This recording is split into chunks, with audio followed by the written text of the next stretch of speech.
siang,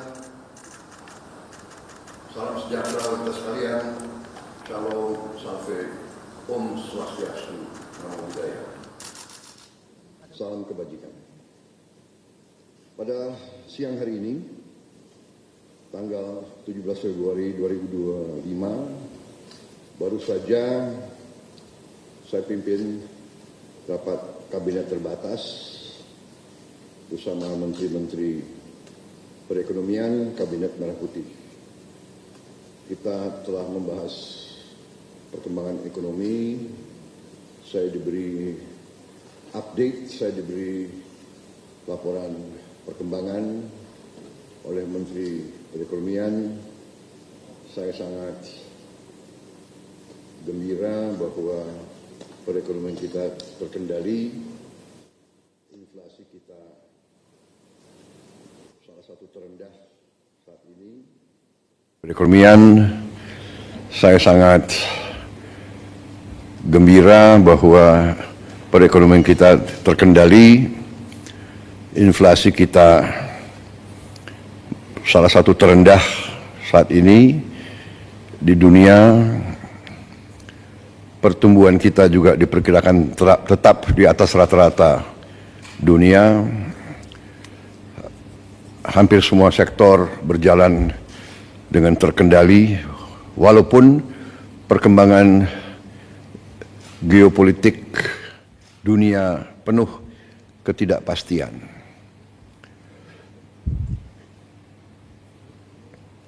Namun, ketahanan ekonomi kita cukup tangguh. Masih banyak tantangan, masih banyak kesulitan, tapi kita mampu mengendalikan. Di bulan-bulan akan datang kita akan lihat semakin kuatnya perkembangan ekonomi kita. Terutama hari ini kita ambil keputusan tentang devisa hasil ekspor sumber daya alam kita. Pemanfaatan sumber daya alam Indonesia harus dioptimalkan untuk kemakmuran bangsa dan rakyat, baik melalui pembiayaan pembangunan, perputaran uang di dalam negeri, peningkatan cadangan devisa, stabilitas nilai tukar.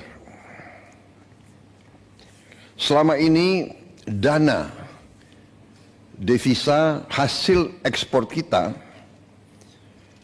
terutama dari sumber daya alam, banyak disimpan di luar negeri, di bank-bank luar negeri. Dalam rangka memperkuat dan memperbesar dampak dari pengelolaan devisa hasil ekspor sumber daya alam, maka pemerintah menetapkan peraturan pemerintah nomor 8 tahun 2025, di mana pokok substansinya adalah sebagai berikut. Pertama, pemerintah menetapkan bahwa kewajiban penempatan devisa hasil ekspor sumber daya alam dalam sistem keuangan Indonesia akan ditingkatkan menjadi 100% dengan jangka waktu 12 bulan sejak penempatan. Dalam rekening khusus DHE SDA di dalam bank-bank nasional. Ketentuan ini berlaku untuk sektor pertambangan kecuali minyak dan gas bumi, perkebunan, kehutanan, dan perikanan. Untuk sektor minyak dan gas bumi dikecualikan dengan tetap mengacu pada ketentuan PP nomor 36 tahun 2023. Dengan langkah ini, di tahun 2025, devisa hasil ekspor kita diperkirakan bertambah sebanyak 80 miliar dolar Amerika. Karena ini akan berlaku mulai 1 Maret. Kalau lengkap 12 bulan, hasilnya diperkirakan akan lebih dari 100 miliar dolar. Selain itu, Pemerintah juga memberi ruang bagi eksportir untuk tetap menjaga keberlangsungan usahanya dengan mengizinkan para eksportir tersebut menggunakan DHE SDA yang ditempatkan dalam rekening khusus untuk penggunaan sebagai berikut. 1. Penukaran ke rupiah di bank yang sama untuk menjalankan kegiatan operasional dan menjaga keberlangsungan usahanya. 2. Pembayaran dalam bentuk valuta asing atas kewajiban pajak, penerimaan negara bukan pajak dan kewajiban lainnya kepada pemerintah sesuai peraturan perundang-undangan.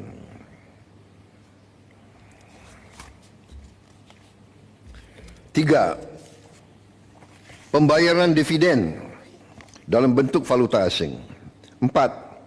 Pembayaran untuk pengadaan barang dan jasa berupa bahan baku, bahan penolong atau barang modal yang belum tersedia, tidak tersedia, tersedia namun hanya sebagian, tersedia tapi spesifikasinya tidak memenuhi di dalam negeri dalam bentuk valuta asing.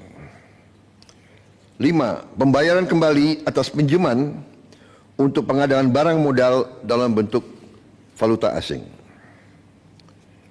Selanjutnya, dalam pasal ini telah diatur pula penerapan sanksi administratif berupa penangguhan atas pelayanan ekspor bagi yang tidak melaksanakan peraturan pemerintah ini.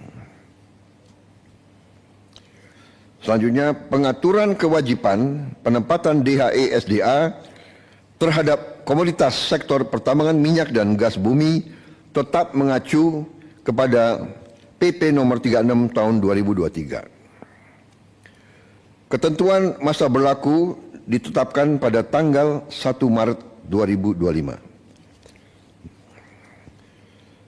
Dan selanjutnya, pemerintah akan terus menerapkan kebijakan-kebijakan strategis untuk mendorong pertumbuhan ekonomi kita. Saudara-saudara sekalian, dalam kuartal pertama tahun ini, kebijakan-kebijakan yang mendorong pertumbuhan ekonomi, pertama, hasil kebijakan kenaikan OMP 2024. 2. Optimalisasi penyaluran bansos di bulan Februari dan Maret 2025. 3. Pencairan THR bagi ASN dan pekerja swasta di bulan Maret 2025. 4. Stimulus pada bulan Ramadan, yaitu A. Diskon harga tiket pesawat, B. Diskon tarif tol, C. Program diskon belanja, D. Program pariwisata mudik lebaran, E. Stabilitas harga pangan. 5. Paket stimulus ekonomi. A. Diskon tarif listrik, B. PPN DTP pembelian properti dan otomotif, C. PPN BM DTP otomotif, electronic vehicle dan hibrida, D. Subsidi pajak DTP motor listrik, E. PPH DTP sektor padat karya. 6. Optimalisasi program makan bergizi gratis. 7. Optimalisasi penyaluran KUR. 8. Panen padi terrealisasi secara optimal, di mana sudah ada laporan bahwa produksi beras kita meningkat secara signifikan. Saudara-saudara, juga kebijakan-kebijakan yang mendorong daya saing untuk transformasi ekonomi kita. Yang pertama tentunya program makan bergizi gratis yang diperkirakan akan meningkatkan pertumbuhan di seluruh daerah-daerah di negara kita, karena uang berputar di desa, di kecamatan, di kabupaten.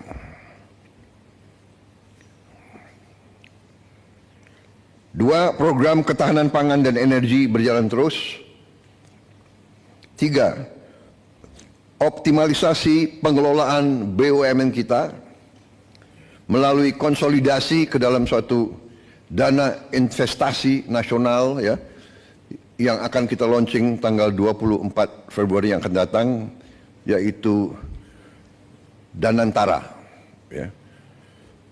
Danantara adalah konsolidasi semua kekuatan ekonomi kita yang ada di pengelolaan BUMN. Itu nanti akan dikelola dan kita beri nama Danantara, Daya Anagata Nusantara.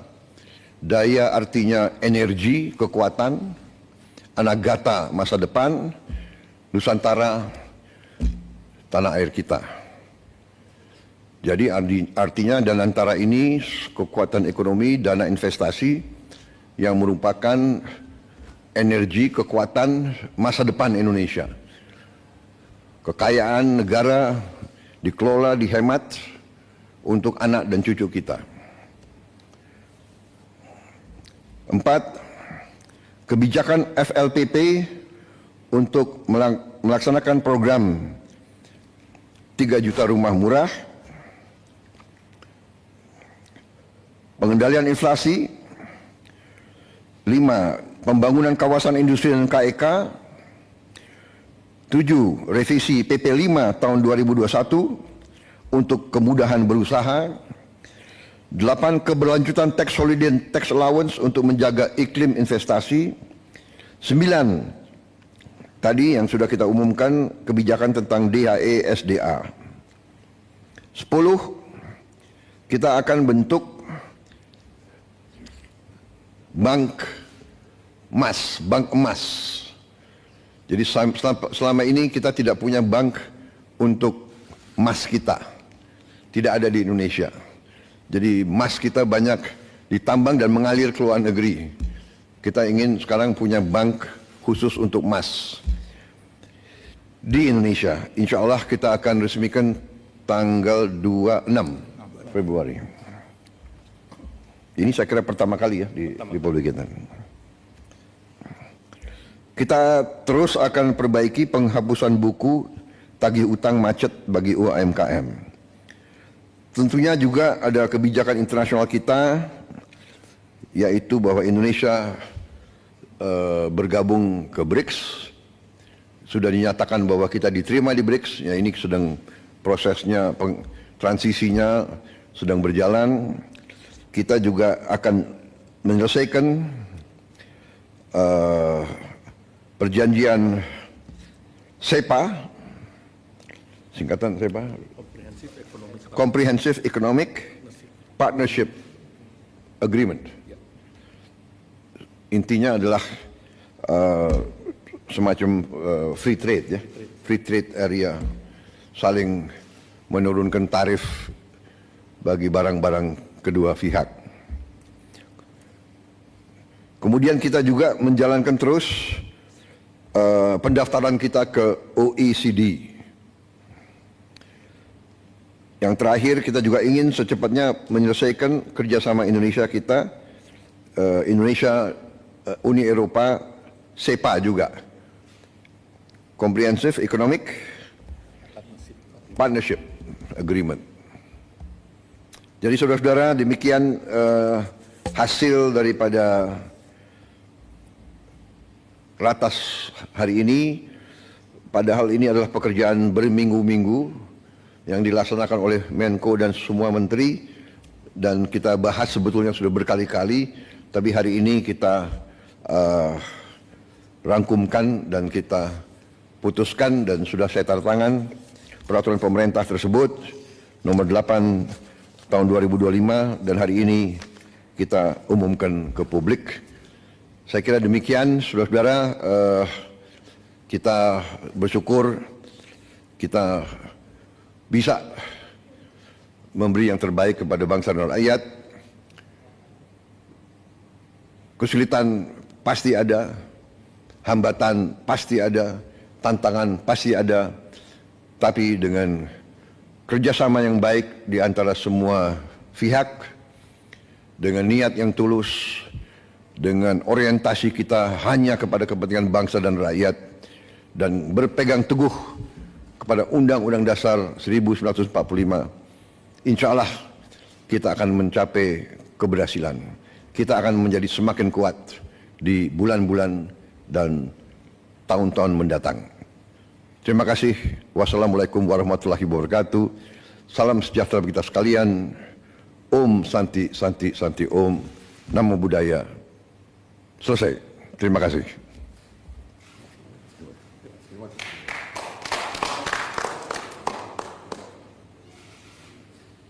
Thank you, sir.